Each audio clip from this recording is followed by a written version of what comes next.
Assalamualaikum warahmatullahi wabarakatuh.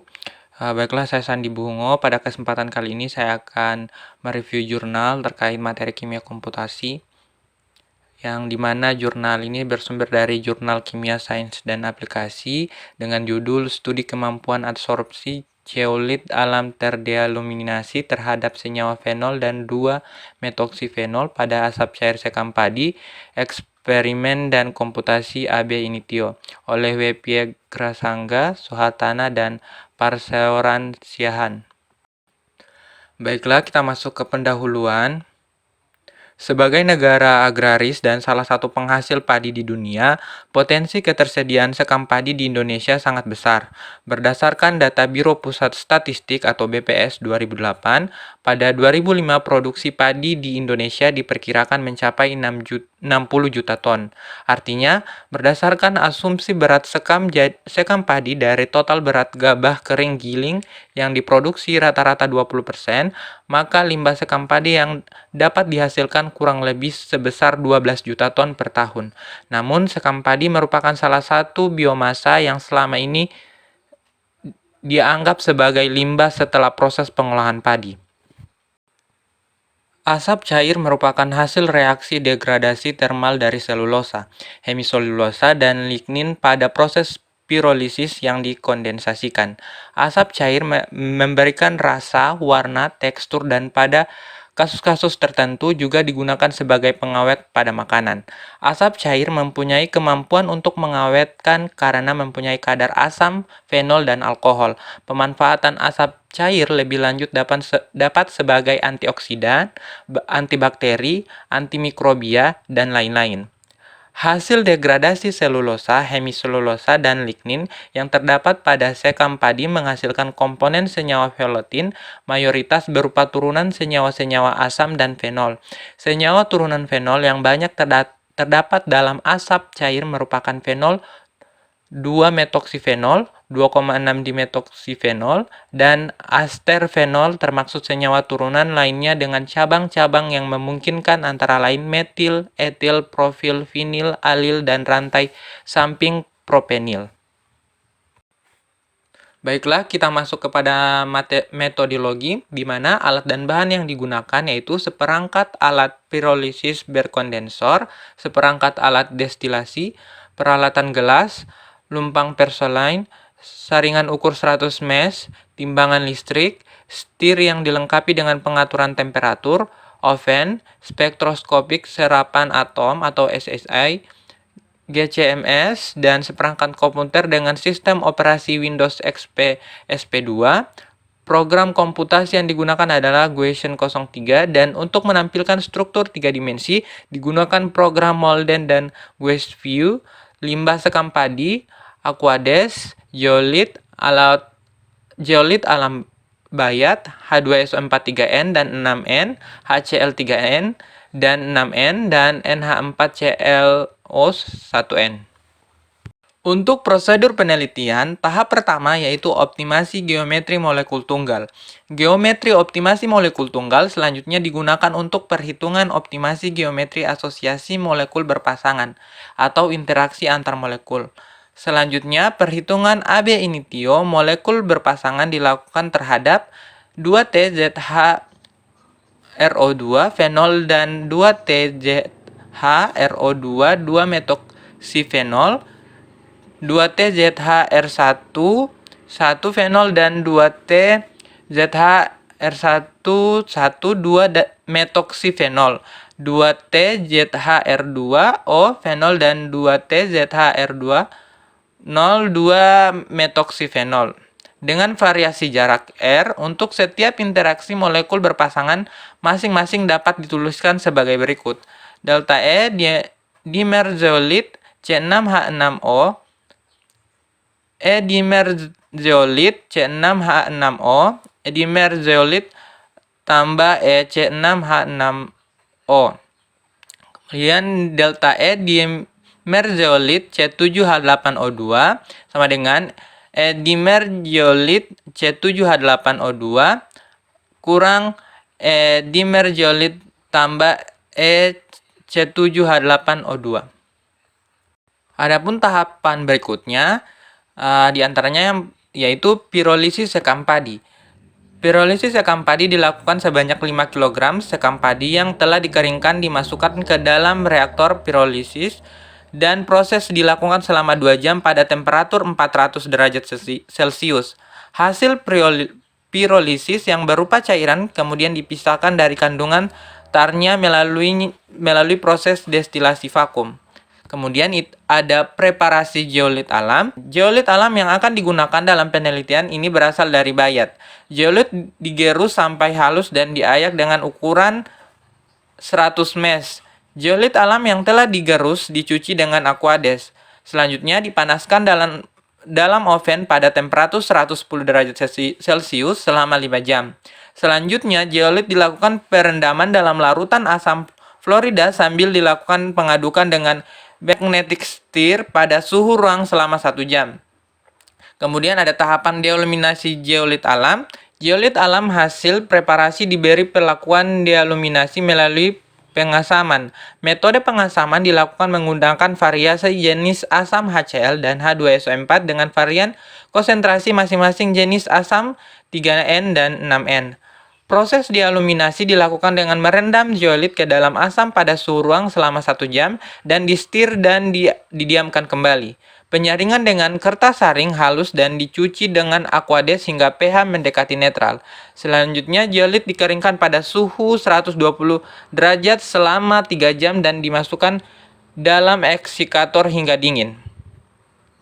Dan untuk tahapan yang terakhir itu adsorpsi redestilat asap cair. Redestilat asap cair sekam padi dilewatkan melalui adsorban zeolit dalam kolom. Adsorben dimasukkan ke dalam kolom sebanyak 5 gram, lalu asap cair sebanyak 15 ml dituangkan ke dalam kolom dan asap cair hasil adsorben ditampung dalam botol vial. Kemudian kita masuk pada hasil dan pembahasan, di mana untuk dealuminasi zeolit alam, zeolit alam berasal dari bayat sebelum mengalami dealuminasi memiliki rasio SiAl sangat rendah sebesar 6,5770. Untuk meningkatkan kemampuan adsorpsinya, zeolit alam diaktifasi melalui proses dealuminasi dengan pengasaman. Teman-teman bisa perhatikan pada tabel. Pada tabel 1 ditunjukkan rasio zeolit alam setelah mengalami dealuminasi dengan variasi konsentrasi dan jenis asam. Rasio SiAl tertinggi diperoleh ketika zeolit alam dealuminasi menggunakan asam HCl dengan konsentrasi 6N sebesar 19,2432. Hasil pengasaman menggunakan asam H2SO4 dengan konsentrasi yang sama diperoleh rasio SiAl yang lebih rendah sebesar dibandingkan dengan menggunakan asam HCl sebesar 14,3304. Kemampuan ionisasi asam bervalensi 2 lebih rendah dibandingkan dengan asam bervalensi tunggal, sehingga asam bervalensi 2 memiliki kekuatan asam yang lebih rendah. Interaksi asam dengan permukaan zeolit mengakibatkan keluarnya spesies alumina dari zeolit. Reaksi yang dimungkinkan terjadi ditunjukkan pada gambar di bawah ini. Interaksi asam dengan permukaan zeolit mengakibatkan keluarnya spesies alumina dari zeolit.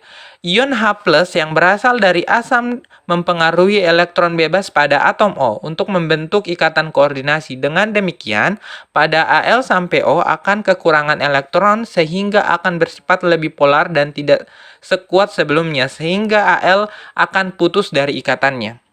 Kemudian masuk pada adsorpsi asap cair. Asap cair hasil pirolisis didestilasi untuk menghilangkan kandungan tar yang masih terkandung di dalamnya. Asap cair sebelumnya diadsorpsi memiliki kandungan fenol sebesar 12,88% dan 2-metoksifenol 39,93%. Untuk menurunkan kandungan fenol yang bersifat karisinogenik dilakukan dengan metode adsorpsi menggunakan kolom. Pada tabel di bawah ini ditunjukkan kandungan fenol dan 2-metoksifenol asap cair hasil adsorpsi menggunakan zeolit alam dengan variasi rasio SiAl yang diperoleh dari hasil dealuminasi. Hasil analisis GCMS asap cair hasil pirolisis diperoleh 41 pik pada garis kromatogram. Kromatogram dapat dilihat pada gambar 2. Analisis asap cair hasil pirolisis sebelum diabsorpsi ACS diperoleh kandungan fenol sebesar 12,88%, ditunjukkan pada peak ke-25 pada waktu retensi 10,437 menit. Kandungan senyawa 2-metoksifenol ditunjukkan pada peak ke-29 pada waktu retensi 12,2 menit. Asap cair HCO diabsorpsi dengan zeolit alam sebelum didealuminasi. Diperoleh hasil kandungan fenol pada peak ke-21 sebesar 9,58% pada waktu retensi 10,121 menit. Senyawa 2-metoksifenol pada asap cair HCnol diperoleh sebesar 35,3% pada peak ke-27. Hasil ini menunjukkan bahwa zeolit memiliki kemampuan untuk mengadsorpsi senyawa-senyawa aromatik khususnya fenol dan 2-metoksifenol. Asap cair AC2B, AC1B, dan AC2A masing-masing diadsorpsi menggunakan zeolit terdealuminasi dengan hasil rasio SiAl sebesar 11,5277, 14,0071 dan 14,3304. Hasil analisis GCMS menunjukkan penurunan kandungan senyawa fenol semakin besar pada penggunaan adsorben dengan rasio SiAl semakin tinggi. Kandungan senyawa fenol asap cair AC2B, AC1B, dan AC2A masing-masing sebesar 6,78%, 6,45%, dan 4,93%. Sedangkan kandungan senyawa 2-metokifenolnya sebesar 33,47%, 31,84%, dan 31,46%.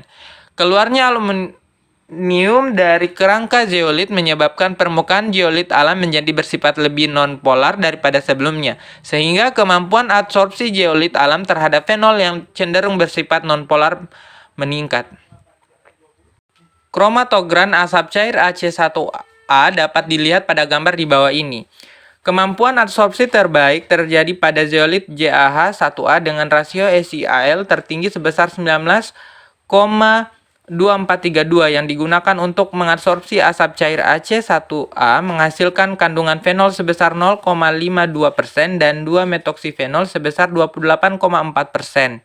Untuk selanjutnya, kimia komputasi memungkinkan penentuan struktur atau geometri dan energi interaksi berbagai molekul secara teliti. Perhitungan dilakukan dengan metode ab initio. Ada tingkat teori HF dengan basis set 631G menggunakan program Gaussian 03 dengan mengasumsikan molekul pada fase gas. Informasi yang bisa didapat dari hasil perhitungan antara lain energi molekul, muatan masing-masing atom, muatan total, momen dipol, frekuensi vibrasi molekul, dan lain-lain. Tahap awal dari studi komputasi perhitungan ab initio adalah optimasi geometri molekul tunggal antara lain senyawa fenol, 2-metoksifenol, dan segmen dimer zeolit dengan variasi rasio SiAl 1011 dan 02. Hasil optimasi molekul tunggal diperoleh geometri dan beberapa parameter yang ditunjukkan pada tabel 3. Optimasi geometri bertujuan untuk mendapatkan struktur molekul 3 dimensi dengan energi minimum global atau keadaan paling stabil. Penentuan optimasi geometri molekul diawali dengan perkiraan awal struktur yang dinyatakan dalam matriks Z. Tahap selanjutnya adalah penentuan geometri asosiasi molekul berpasangan antara lain fenol dan 2-metoksifenol yang berinteraksi dengan segmen dimer zeolit pada setiap variasi rasio SiAl beserta penentuan energi interaksinya. Setelah mendapatkan konfigurasi asosiasi molekul berpasangan, dilakukan perhitungan energi sebagai fungsi jarak, sehingga dapat mengetahui jarak dan energi interaksi van der Waals yang paling stabil dalam molekul berpasangan tersebut. Untuk energi interaksi segmen tetrahedral zeolit dengan variasi rasio SiAl terhadap molekul fenol dan 2-metoksifenol sebagai fungsi jarak ditampilkan dalam grafik R dengan R gambar 4 dan 5. Di mana pada jarak yang jauh tidak ada interaksi dan pada jarak yang sangat dekat terjadi tolak-menolak antara inti. Interaksi antara atom dan molekul dapat dihitung menggunakan mekanika kuantum dengan teliti dan dapat ditunjukkan dengan model kurva potensial interaksi. Hasil perhitungan energi interaksi adsorben dengan adsorbat melalui perhitungan komputasi ab initio dapat diringkas pada tabel 4, di mana pada tabel ini memberikan informasi bahwa menurut hasil perhitungan ab initio terjadi interaksi antara adsorben dimer zeolit dengan adsorbat fenol dan 2-metoksifenol. Hasil perhitungan tersebut mendukung hasil eksperimen yang juga dilakukan pada penelitian ini. Masuk pada kesimpulan, di mana dealuminasi zeolit alam dapat dilakukan dengan pengasaman menggunakan asam kuat. Asam HCl memiliki kemampuan lebih baik untuk mendealuminasi zeolit alam. Dealuminasi zeolit alam dapat meningkatkan kemampuan absorpsi zeolit alam terhadap senyawa fenol dan 2-metoksifenol pada asap cair sekam padi. Hasil eksperimen sesuai dengan teori hasil perhitungan komputasi ab initio bahwa semakin tinggi rasio SiAl, semakin kuat interaksi yang terjadi antara zeolit alam dengan senyawa fenol dan 2-metoksifenol. Baik, itulah review jurnal dari saya. Sekian, lebih dan kurangnya saya mohon maaf. Assalamualaikum warahmatullahi wabarakatuh.